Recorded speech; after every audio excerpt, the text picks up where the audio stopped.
क्या कहता है? अरे अरे जल्दी कर, इतना टाइम नहीं है। 50 किलो दही चाहिए। कितना बनवा ली? हाँ ठीक है, 15 ठे मंगवा दी। अरे सुनिए जल्दी ना। से आ जाओ। हाँ आइसक्रीम वाला के कहानी रहुआ। अरे आइसक्रीम तो सांझे का आई ना। अरे जीजा जी। हाँ? इल्ला तुम्हारा कमी रहे हैं दीदी। भैया भैया। भैया के नाम से तो ऐसे खुश हो जाने जिससे ताजमहल मिल गए लोग हैं। रहुआ हमारे भैया के देख के काहे जला तानी? अरे हम काहे के जरा? अरे सारी खुदाई एक तरफ और जोरू को भाई एक तरफ। आ जाओ।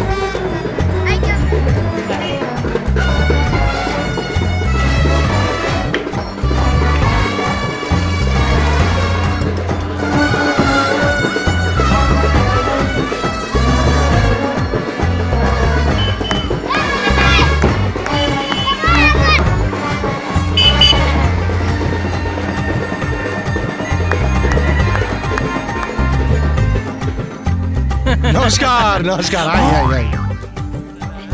प्रणाम।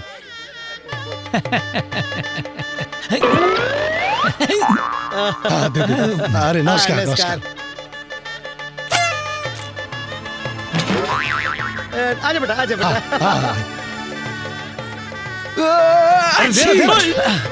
हाँ चलिए चलिए।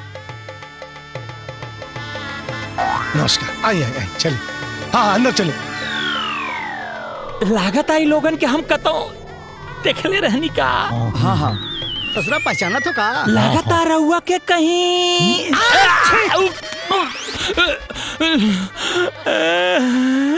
कुछ न कुछ तो गड़बड़ बा जीजा जी। आई। आई हाँ चल। हाँ चल। कहा हमरा के बुझाता कि कुछ बरतियन में गड़बड़ बा। ते ब्याह के दिन दारू पी के अकेले खा रहे हैं? हाँ आओ तनी।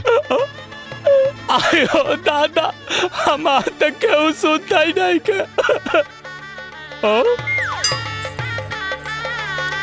दीदी दीदी दीदी सुनना थोड़ा सुनना दीदी दीदी सुनना। जा यहाँ से।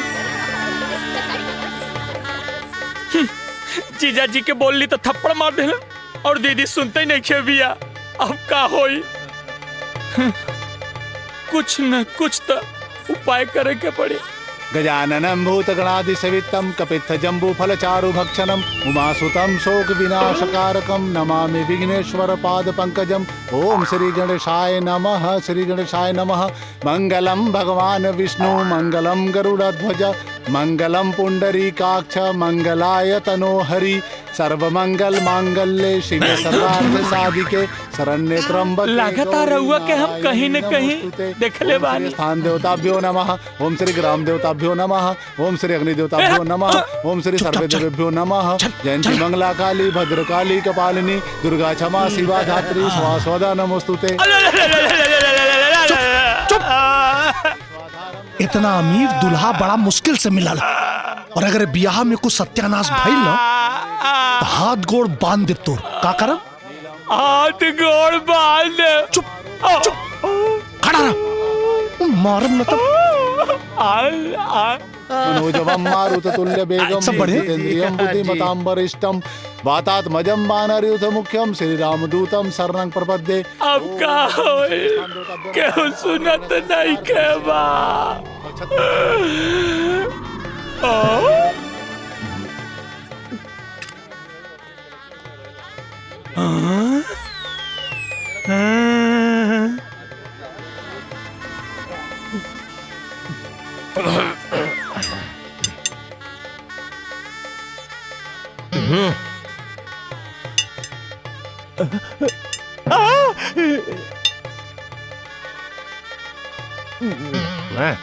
पैन में जो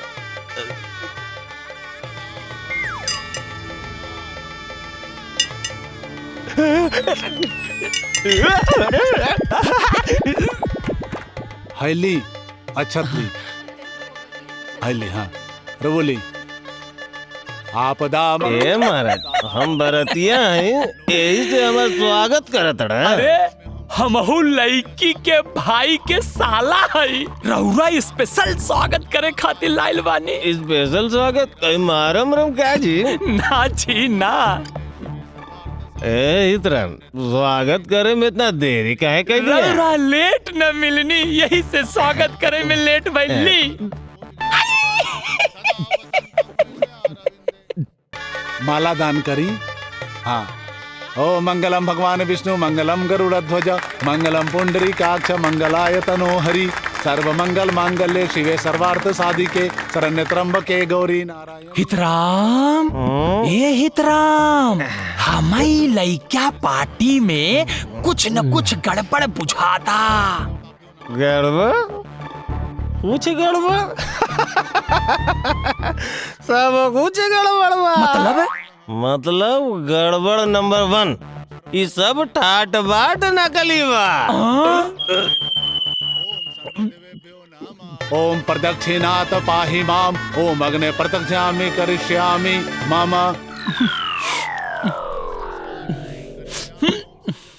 गड़बड़ नंबर 2, ये अमीर चंदा फकीर चंद बड़ा। ओम स्वस्ति नो इंद्रो विश्वेश्वराः। गड़बड़ नंबर 3, ये कौनो फैक्ट्री वैक्ट्री वाला ना बड़न, ये जुबली बैंड बाजा वाला हमन। हाँ। अहम मौर्यदानम समर्पयामि, सिंदूरदानम समर्पयामि। ओम सौभाग्यवती भवन्तु। हितराम, ए हितराम, अरे ये गड़िया भाड़ा पे ले आइल बानी नू। गड़िया? अरे गड़िया ना, सब कुछ भाड़ा पे बा। गाड़ी आओ देगा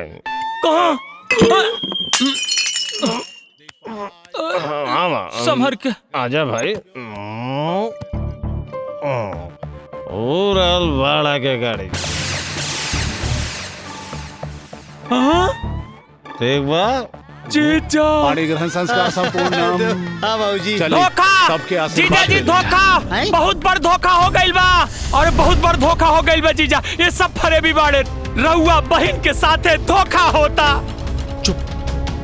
चुप हो जाओ ना तो थपड़ियाई ना, लतियाई तो रखे। अरे जीजा, झूठ कहता रे, झूठ कहता रे सूरज भान बाबू, ये सब गलत बात हो, गलत बात झूठ हुई। बोला तानी। अरे जीजा जी, हमरा के लतियावे के बात एक कदम आगे बढ़ के करा के लतियाई। अरे ये हाँ जुबली बैंड बाजा पार्टी के मालिक मदन लाल। कहाँ बकवास करता रहा? कहाँ सबूत है तुम्हारे पास? बकवास करता नी, सबूत चाहिए। अरे बड़का सबूत लाइल बानी। ए पवनवा, हाँ भैया। ठकेलो करा के। अच्छा भैया।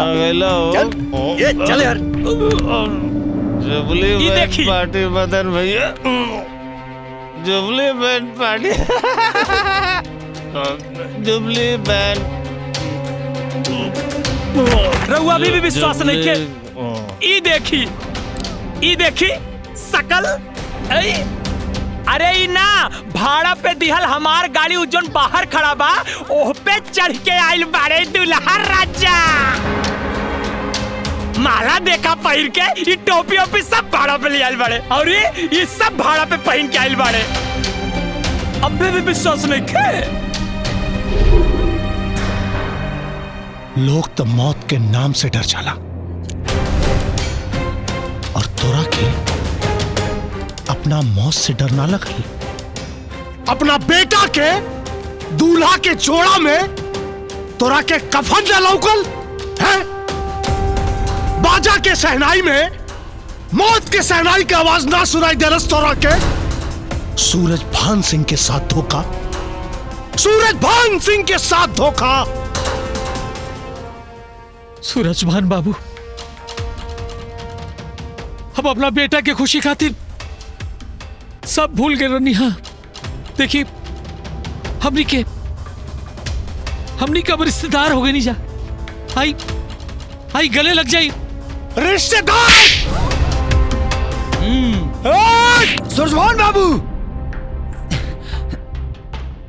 देखिए भैया, भले ही हमने के कपड़ा नकली हो सकत, भले ही सजावट नकली हो सकता, लेकिन हमारे प्यार नकली नहीं है भैया। हम स्वीटी से बहुत प्यार करी ली, अपने आप से भी ज्यादा, अपनी जान से भी ज्यादा। ए स्वीटी, समझाओ ना भैया के, हम तो उसे बहुत प्यार करी ले, बहुत।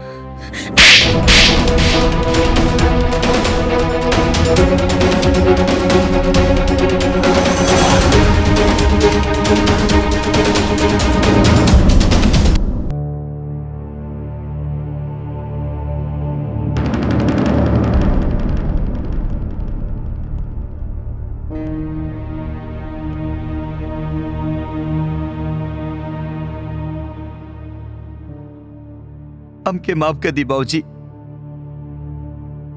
आज हमारा वजह से सूरजभान सिंह रहुआ ऊपर हाथ उठौले और ये जेल के काल कोठरी तक पहुंचा दे ले। ऐसा प्यार तो भाड़ में जा बाबूजी, भाड़ में। अब तरु अपमान के बदला सूरजभान सिंह के हाथ काट के चुकाई। गुंडा बनबा का?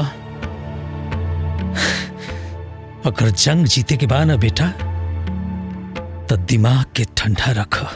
ऐसा मेरा भी हमके ना चाहिए जाना के चलते हमरा भगवान जी सन बाबूजी के अपमान सहे के परे। भगवान पर भी ग्रहण लागल है।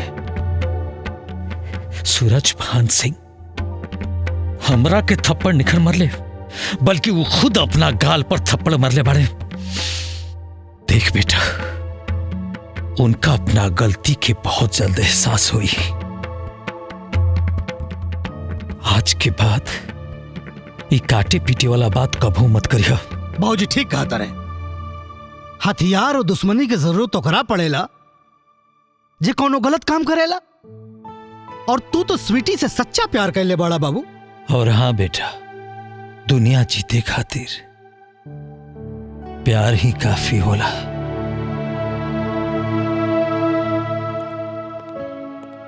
चला चला भाई लोग, रउआ लोग के रिहाई हो गई।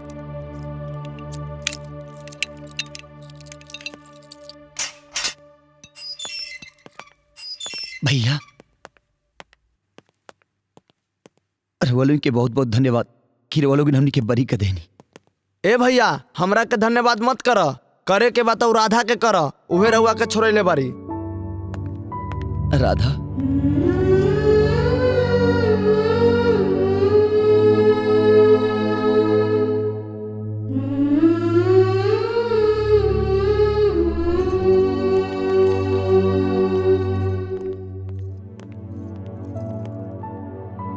राधा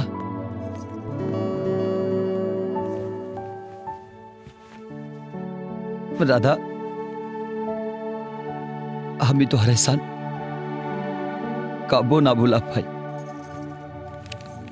राधा राधा राधा ए राधा राधा थैंक यू राधा। शहरी लड़की से शादी करे खातिर अंग्रेजी बोलल सीख लेला, सुन के अच्छा लागल। सब कुछ इतना जल्दी हो गल कि तोहके बताना पौनी राधा। कोनो बात नहीं के गोपाल, तू अपन फर्ज भुला सकेला, बाकी हम कैसे भुला जाए। ये तोहर एहसान हमार पूरा परिवार कबू नहीं के चुका सके। तू ये बात कह के हमके गैर में शामिल कर देला ना। अरे पपीहा के पीर वह जानेला जे तीर से घायल होला। गोपाल, तू ना समझ पाइबा, तू ना समझ पाइबा। राधा